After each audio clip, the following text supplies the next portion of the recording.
As I mentioned before, yesterday was a fun day around here because, at least on my timeline, things got real hot, real heavy, real popping. I had a take that Bryce Harper came off as a phony because suddenly he's saying publicly, we only want you if you want to be here in Philadelphia. We only want you if you want to be here with me, which to me came off as disingenuous at best because every MLB insider would tell you if the Dodgers or the Yankees had given him the same offer, 13 for $330, he'd have instead gone there, would have preferred to go to the Dodgers or the Yankees. So to act like he's Mr. Philly already without even having played a regular season game in that uniform and saying, we only want people that want to be here, to me felt very inauthentic. And so as that video kind of spiraled around the Philadelphia Twitterverse, as you might imagine, Philly fans weren't exactly loving and brotherly towards such an opinion. Guys, cue the music, please. I just want to read through some of my favorite takes from the Philadelphia fans. And once I saw this coming in, I said, boy, this is going to be fun. Let me just put the phone down here and let this whole thing burn out a little bit. So let's start with, let me just tell you, a series of fans, almost every one of them, almost everyone, being a male in their 20s or 30s with an Eagles Super Bowl championship as their Twitter banner. Almost every single one of them. Most of their handles including some type of reference to a Philly sports fan. Here we go. Kenneth tweets, this line of work isn't good for you. Uh-oh. That's all I got.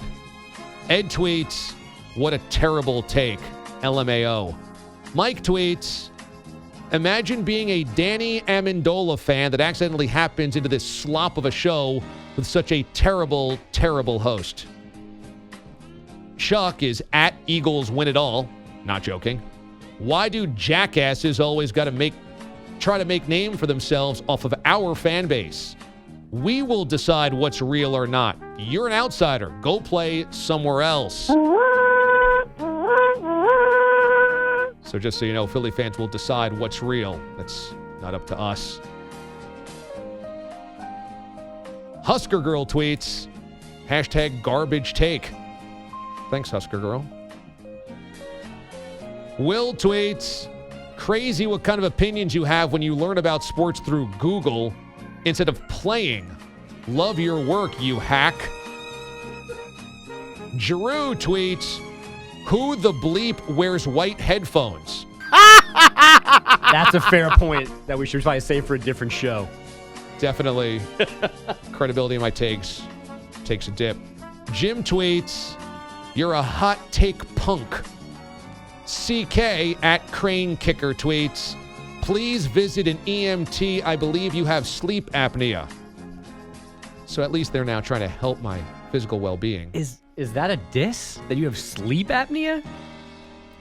Ray tweets, launch yourself into the sun, nerd. Okay, that's better. That feels like a real Philly take. Yeah. That feels like a real... Todd tweets, butt hurt much? Carson tweets, this is bad and you should feel bad. Very direct. I like that one.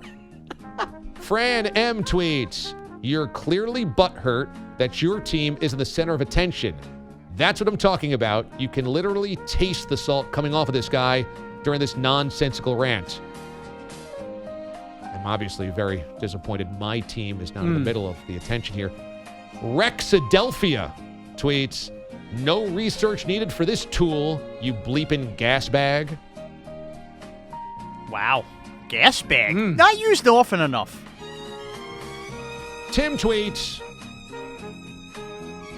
please fall in a shower. Oh, that's mean. Very specific. Very. Like He didn't tell you to crack your head, did he? He's thought this one out. Like something that happened to somebody he knows, so he knows how bad it can be, so therefore he's wishing it on you. Correct. Yeah. Not just a sprained ankle, I don't think. Michael tweets, holy God, this is probably The worst take I've ever heard. Do you even know what sports are? Matt tweets, this guy's eyes are way too far apart. And that's not nice. That's not true. I don't think so either. I think it's because of the mouth thing, so people probably think your eyes are further apart. But I think you have nice eyes. We'll get to that. Doug Peterson's hair tweets. Don't trust a guy with Muppet teeth. Thanks, Doug Peterson's hair. I don't think Muppets have teeth, but for the record. I don't think so either. This guy's name is No TJ McConnell Slander Allowed. Just simply calls me Ass Clown. Jeremy tweets, take your salt sandwich and shove it up your bleep. Kevin tweets, shut up, Danny Amendola. John tweets, you literally have zero credibility. I don't get how people like you even have jobs in the media. It's a sad state we're in when a no-talent clown like you has a media voice. Thanks for my 15-year media career and my 4 years in journalism school and even before that, my internships, John. Evan tweets, shut your trout face ass up. I don't know if that's a Mike Trout reference or I look like a trout. Melvin tweets, this is hands down the dumbest thing I've ever listened to. Please stop doing radio. Go back to your mom's basement, which ironically is where I believe most of the people on this Twitter thread actually are sending their tweets from. Don tweets, LOL, nobody gives a bleep what you think, you crumb. Never been called a crumb before, but Nick tweets, how are you even in radio? You don't know what you're talking about. Respond now, you donkey. So he wants a response. And finally, my favorite, this is a Twitter handle whose title is 13 years, 33 mil. That's his Twitter handle. Who says, shut up, you dollar store Ed Helms looking bleep. Ed Helms. You need a cap side by side on that ASAP to figure that out. Philly fans, you're adorable. Anybody dabbling in horse droppings while typing those tweets to you? No? So like I said, watch out for social media. It can get you.